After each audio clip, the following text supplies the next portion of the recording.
y a rien qui est impossible. Rien n'est impossible. Quand on veut faire du cinéma, il n'y a pas de barrière. Chanter, il n'y a pas de barrière. Tout est à force de travail.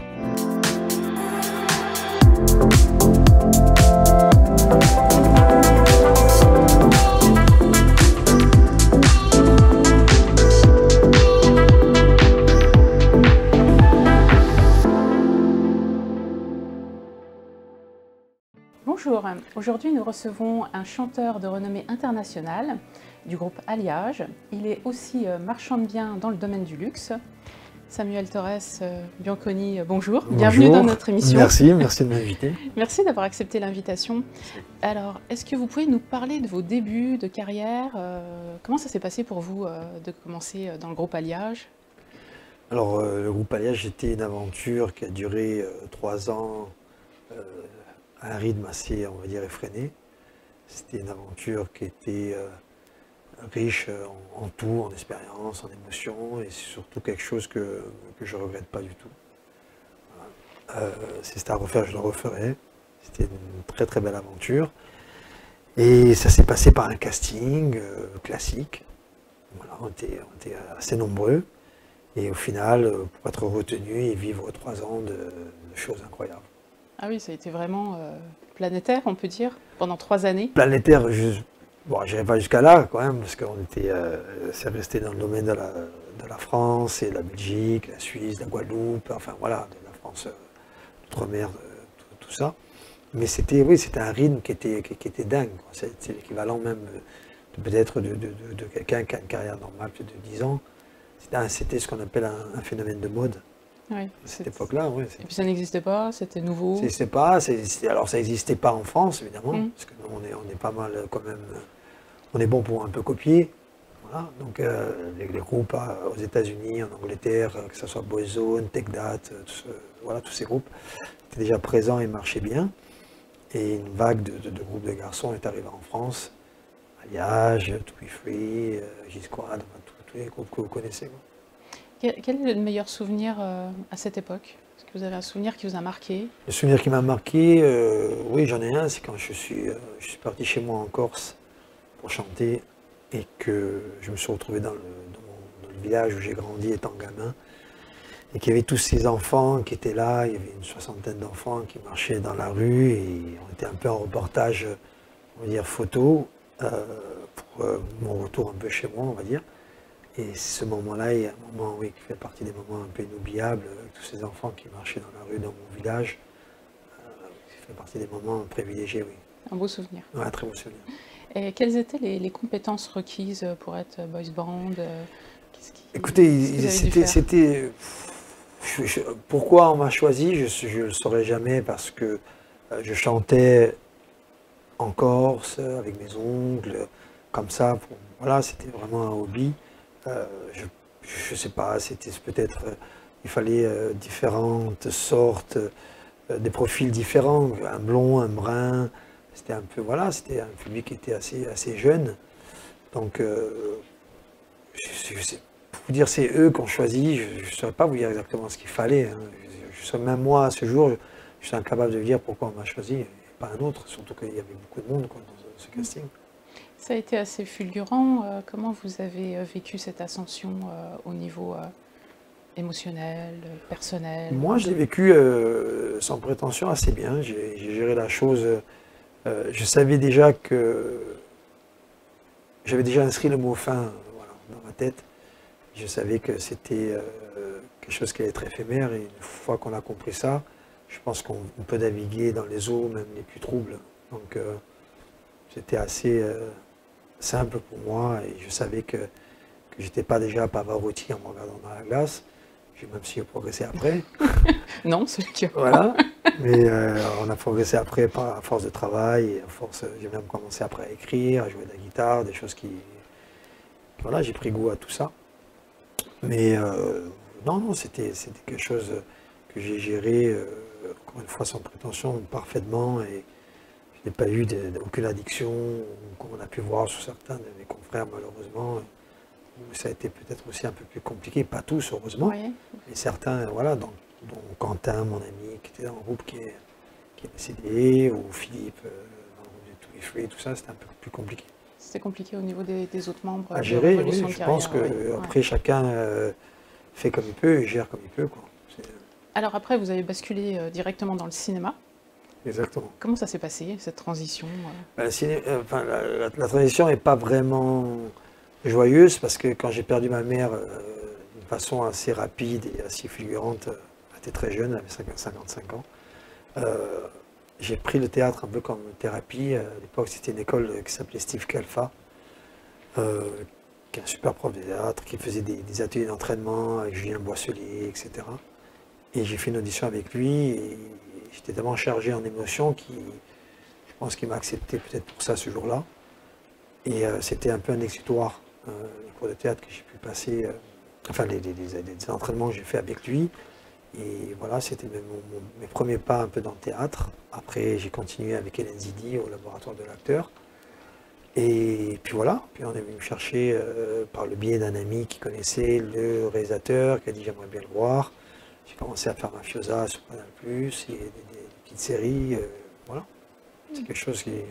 Vous avez tourné régulièrement. Dernièrement, je crois qu'il y a un film qui est à l'affiche. Dernièrement, j'ai un film, alors il n'est plus à l'affiche, mais il est sorti il n'y a pas longtemps. Je pense qu'on peut le retrouver sur Canal, en streaming, qui s'appelle Borgo, qui est avec Abzia Herzi, qui est une super comédienne, qui était d'ailleurs nominée aux Oscars, au César dernièrement. Et là, on repart sur le volet 2, numéro 2 de Permis de construire, un film que j'avais fait avec Didier Bourdon et Simon Abkarian. Et donc, je pense qu'en printemps 2025, on va tourner le 2, donc Permis de construire 2, toujours pareil avec Didier Bourdon, Simon Abkarian, Anne de Consigny, voilà, tous ces acteurs. On repart pour un deuxième volet. Donc toujours dans le cinéma. Toujours dans le cinéma. Ça vous quitte pas? Ouais, ça me quitte pas, ça me détend.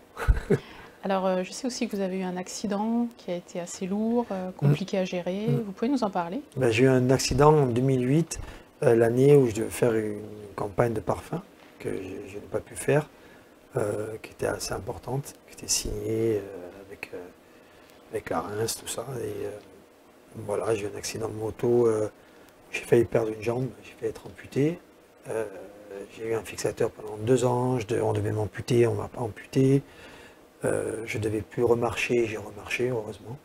J'ai toujours ma jambe. Et c'était des moments où il a fallu se battre, il a fallu rien lâcher, de la rééducation, tout ça, pour pouvoir remarcher. J'ai eu l'accident en 2008, j'ai commencé à poser un peu le pied par terre en 2011, donc vous voyez, c'est long. Donc ça a été une traversée du désert, on va dire, traversée médicale assez longue. Après, heureusement, à ce moment-là, en 2011, ma fille est arrivée et ça a un peu, on va dire même beaucoup comblé tous ces malheurs et a amené que du bonheur. L'arrivée d'un enfant est toujours exceptionnelle. Et voilà. En plus, vous êtes très proche de votre fille, oui, elle fait pas mal de campagnes j'ai la garde de de ma fille déjà. C'est quelque chose que je tiens à préciser, je m'en occupe.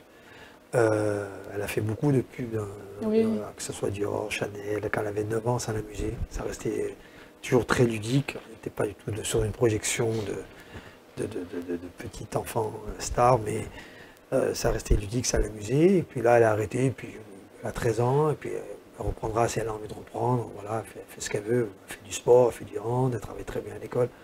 Donc tout va bien. Maintenant, si elle veut recommencer ça, elle recommencera, quoi. C'est l'essentiel. C'est essentiel, exactement. Alors, vous avez fait une reconversion professionnelle, naturellement. Vous êtes Exactement. dans le secteur de l'immobilier du luxe. Exactement, tout à fait. À Paris. À Paris, voilà, ça se passe Paris. bien. Ça passe très bien. Ouais. Ça se passe très très bien. Le réseau m'a amené à faire ça.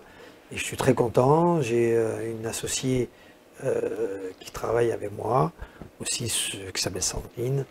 Ça se passe très très bien aussi, notre association. Et on est sur, ça peut être Saint-Tropez, ça peut être Megève, Paris, enfin voilà, on est un peu partout. Et je suis très content, je suis vachement épanoui dans ça.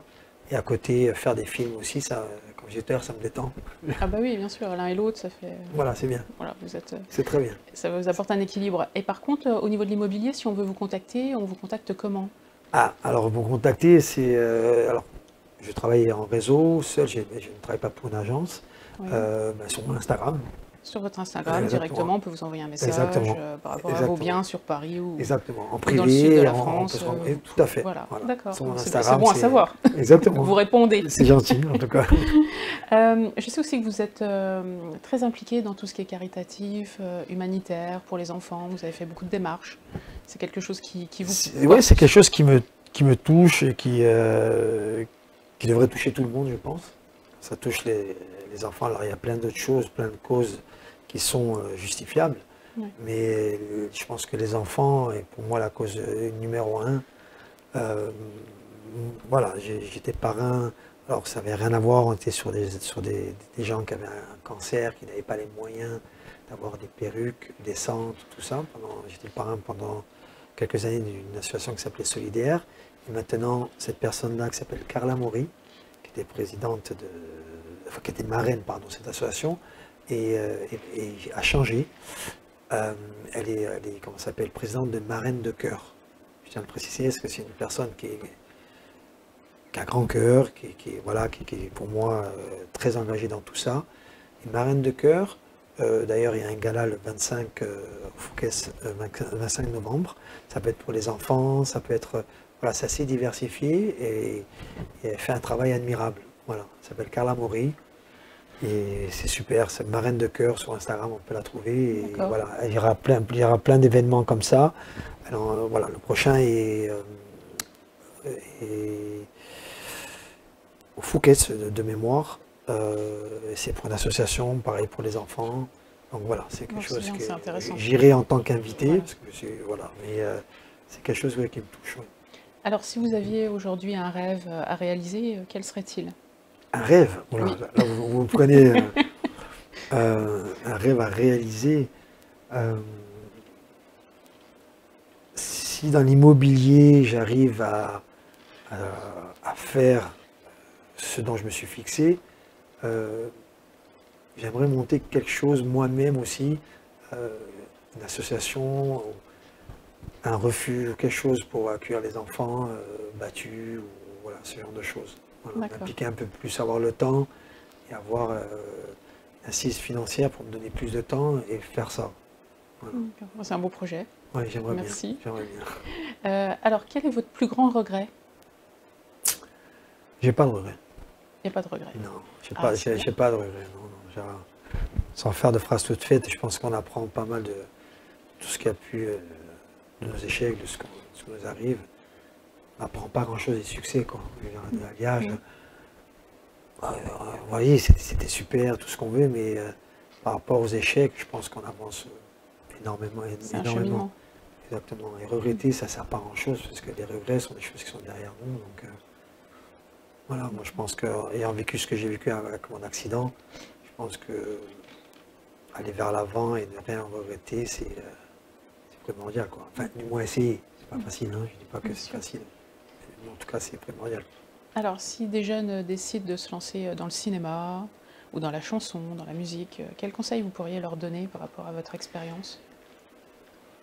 Mais directement sur ça, j'ai pas vraiment de conseils. Mais le seul conseil que je peux donner, c'est que ce que je dis à ma fille quand elle me demande certaines choses sur le hand ou sur d'autres divers sujets, c'est qu'il n'y a rien qui est impossible.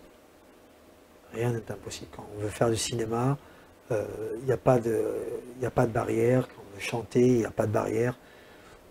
Tout est à force de travail et le talent y est quelque chose aussi, mais le travail y est 10 fois plus. Le talent est infime. Moi, en tout cas, je pense. Le talent est infime par rapport à la volonté et au travail que c'est quasiment, quand on dit tout est possible, c'est quasiment impossible de ne pas y arriver si on y croit et qu'il faut vraiment y croire, quoi. On se met en tête qu'on veut y aller, il n'y a aucune raison, et je le redis, c'est carrément impossible qu'on n'y arrive pas. D'accord. Voilà. Après, à des stades différents, c'est une chose, mais arriver dans ce qu'on veut faire, je pense que c'est... Moi, je ne devais plus marcher, on m'a certifié que je ne devais plus marcher, j'ai remarché. Voilà, tout est dans la tête. Encore une fois, sans faire des jolies phrases, quand même, tout est dans la tête. D'accord. Est-ce que vous auriez une anecdote, le mot de la fin, quelque chose à ajouter? Une anecdote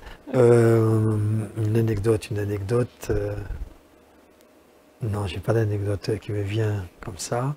C'est vrai que là, je vous prends à froid. Oui, mais vous parlez dans ce que j'ai vu dans l'alliage, oui, ou des choses de la vie oui, n'importe. Ce que vous avez envie de nous dire. Il faut que je revienne vous voir alors. Ah bah vous reviendrez alors. Il faut que je réfléchisse. Ça fera l'objet d'un autre interview. Oui, exactement. En tout cas, merci beaucoup pour votre temps. Et puis ça a été un plaisir de vous recevoir sur le plateau. Merci de m'avoir invité. Merci. Retrouvez-nous pour une prochaine émission. Si vous avez des questions, vous pouvez les poser dans le fil de l'actualité. Si vous souhaitez intervenir sur le plateau ou que vous voulez nous contacter, n'hésitez pas à contacter FP92 TV. Merci.